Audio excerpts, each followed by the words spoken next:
শিশুরাই ভবিষ্যতের নাগরিক, তাই ছোট থেকেই শিশুদের মধ্যে পরিষ্কার পরিচ্ছন্নতার বোধ তৈরি করতে কলকাতায় ক্লিন ইকুয়াল মিশন চালু করল আইটিসি নিমাইল। উদ্বোধনী অনুষ্ঠানে অভিনেত্রী কঙ্কনা সেন শর্মা জানালেন, বাড়িতে ঠিক কিভাবে নিজের ছেলেকে পরিচ্ছন্নতার পাঠ দেন তিনি। So I find this a very important step which I'm trying to teach my son as well, which is not necessarily reflected culturally or in our friends' homes, but I feel it's very important.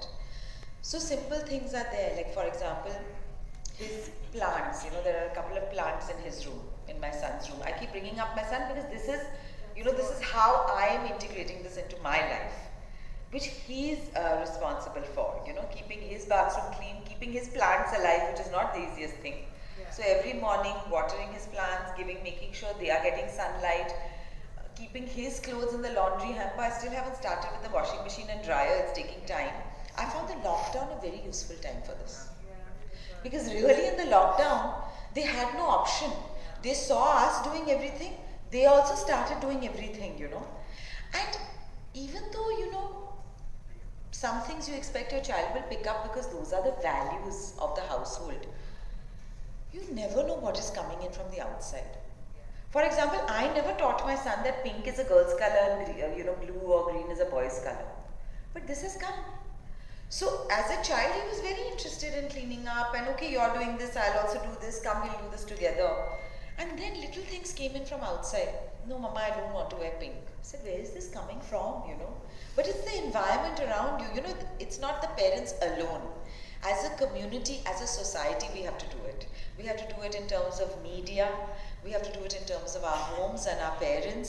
We have to do it obviously in terms of our schools as well, because that is where they spend half the day. So it's very important to partner up with schools as well and to have an integrated kind of a messaging.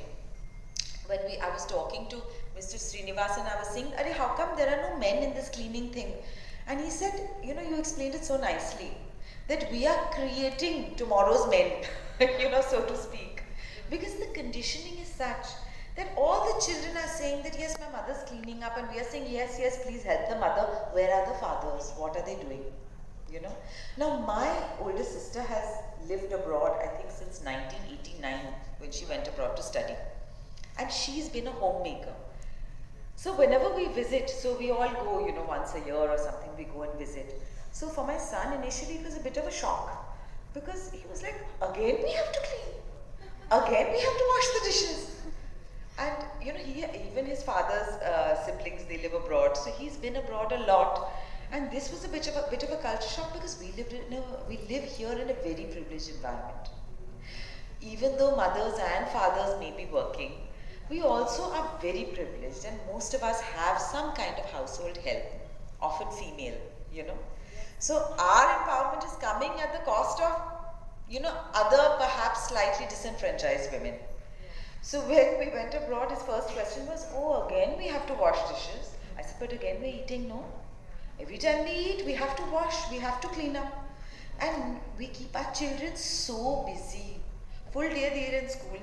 Then I see with my own son, he comes back and then he has his own classes, he has his own, they have to work hard, play hard, they have their friends, they have their classes, they have their football, this, that and the other. When is the time to do anything? But if you have time to brush your teeth and you have time to have a bath, then you have time to clean up after yourself. Then you have time to clean up your environment, and I feel it's very important. So these are some of the things that I was teaching my son to do. And I hope that this is the message that we are able to spread today.